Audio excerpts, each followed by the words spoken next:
to that question later. See, the second most important question is, we as in an Indian setup, we as a family, money takes the precedent in terms of for example, our parents, they have this constant thought process in their mind that, okay, my son or my daughter, if they're going to finish their college, what are they going to do? They have to get into a college, they have to get into work. Are they going to be in the road? Are they, various insecurities our parents have. This question is, how did you convince your, I'll come to Meena's question later, but how did you convince your parents that you're going to be, a freelancer? Obviously, their first question is going to be, how are you going to make money, right? That's, I would probably want you to throw I some think, yeah, that's a very important question, because most often you'll be shocked how many people write to my Instagram and Twitter about my movies, of course, but about how do you make a living. Even now, people don't know how I make a living. I used to joke that before my first film, I was not as poor as people thought I was. And after my first film, I was not as rich as people thought I was. So it happens. And again, like I keep saying, money, like sex, everyone is interested in it. Everyone has it on their mind, but everyone is scared to talk about it, in India especially. So I think money is very important. Obviously, it's a privilege to have money to begin with. I'll tell you two quick case scenarios, right?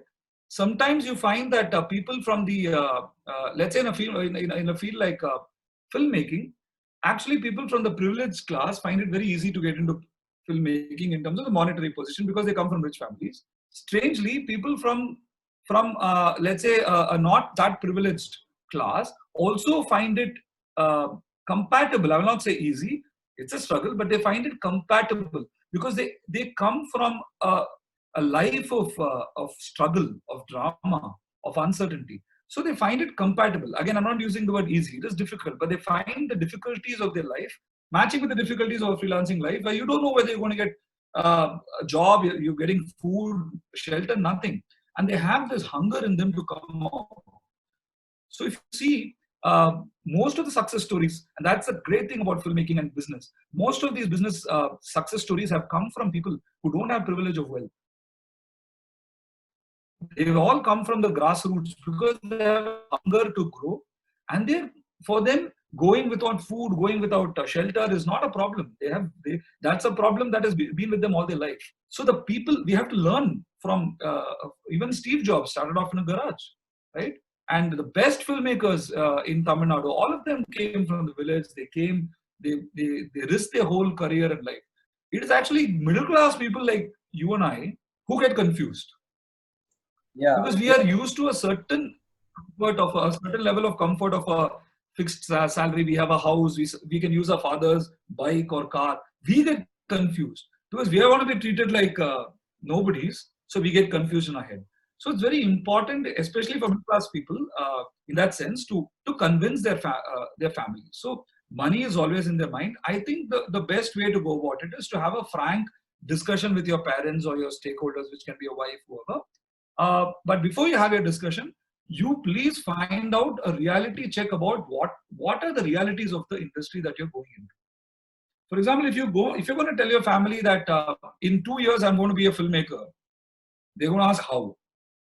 So don't go by you will always tend to look at the positive success story. They will always look at the average failure.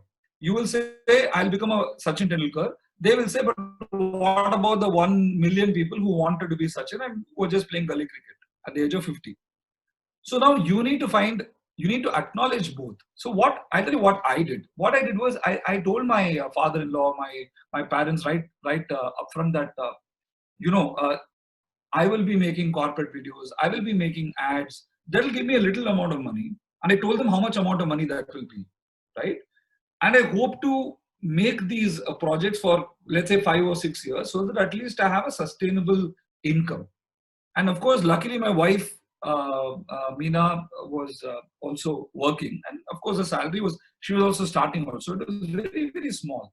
And then we cut our cloth to the, the budget. And we lived in a very, very cozy small house. We had a bike pretty much every furniture given to us was from our parents or friends. My friends gifted a sofa set. And I remember taking Meena to the Taj Hotel for our anniversary after having curd rice at home. Seriously? Because of course we can't afford anything in the Taj, right? So we used to have curd rice and then go to Taj and only have dessert or soup or whatever. And I used to be this cheapo who used to have that 1/2 soup and then ask for that extra, what do you call it, bun and all that, because I was damn hungry. So we have done all this, and it was great because what was there is there was a very clear communication from my side and a lot of acceptance from the family side. But I think apart from those X factor of acceptance and trust, which you have no control over, okay. But I think it should be on a bedrock of understanding of the clear economic realities of what you're going into. It is going to take 5 to 10 years before you start seeing money. 5 to 10 years, not 5 months, not 6 months, not 1 year. Any field is going to take 5 to 10 years. What is your business plan for it? Look at your family as your venture capital investors. Look at your family as people who are investing. After all, they are your venture capitalists. You are the biggest venture of their life. So they have a right to know. And this is from our side. From the family side, all I can say is that, if you, at least whatever the financial constraint, talk it out. At least give give the person that you're talking to at least a little bit of time for them to try it and let them fail also, right?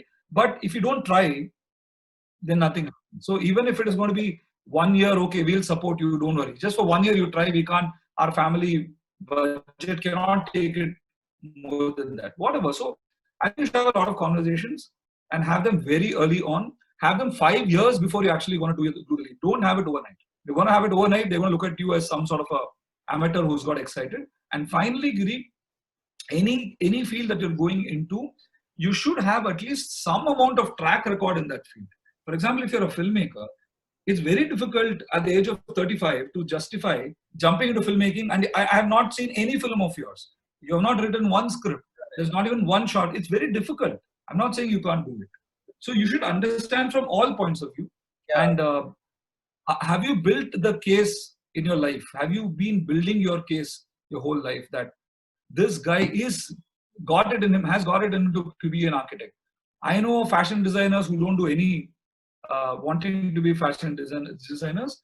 They just don't design. I've never seen any clothes they've designed. I have seen filmmakers who don't shoot films. I've also seen like a fashion designer friend of mine, Vino, for example. Every time she kept designing, it's always out there on she keeps doing something. Whether she's making money or not, she was putting out her work for everyone to see. You know? So I think such examples, proof of concept as you call it, is very important. Yeah, you play by your strength. That's very important. I think every freelancer knows I think to an extent they know their strength.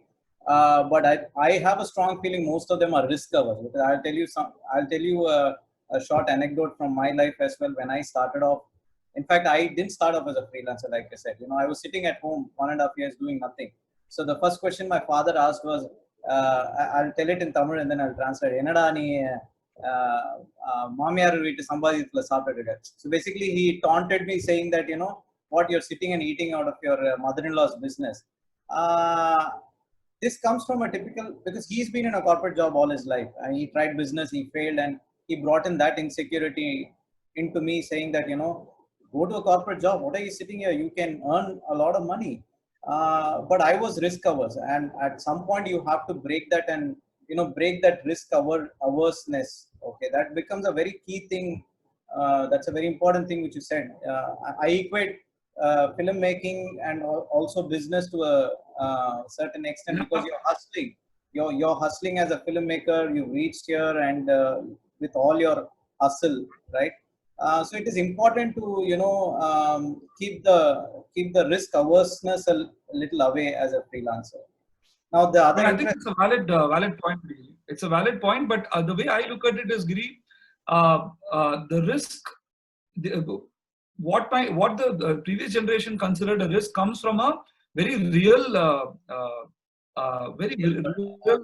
genuine concern that my son or daughter or should not be, Correct. of course they will express it in their patriarchal ways. What we see as patriarchal, they don't see as patriarchal, because that's the generation that our fathers grew up in. So I think it's I always say, where there is love, there is a way. Okay. Yeah, So correct. you speak to them for a long time. Certain people will come on very immediately. Certain people will take time. Certain of your family members may never come onto your side. It's okay. Because Right. what matters is that if you understand that your success or you are part of an ecosystem, right? As a Right. family member, if you are a single guy who doesn't have a family, it's different. But you're part of an ecosystem, and it's if you look at them as your investors, you look at them as your team players.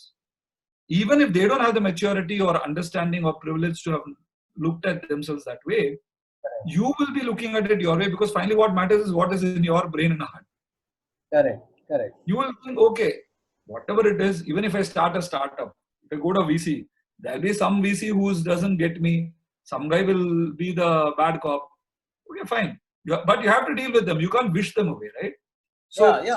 Right. and each one deals with it in very, very different ways. But I think all of it comes from basic 2-3 things.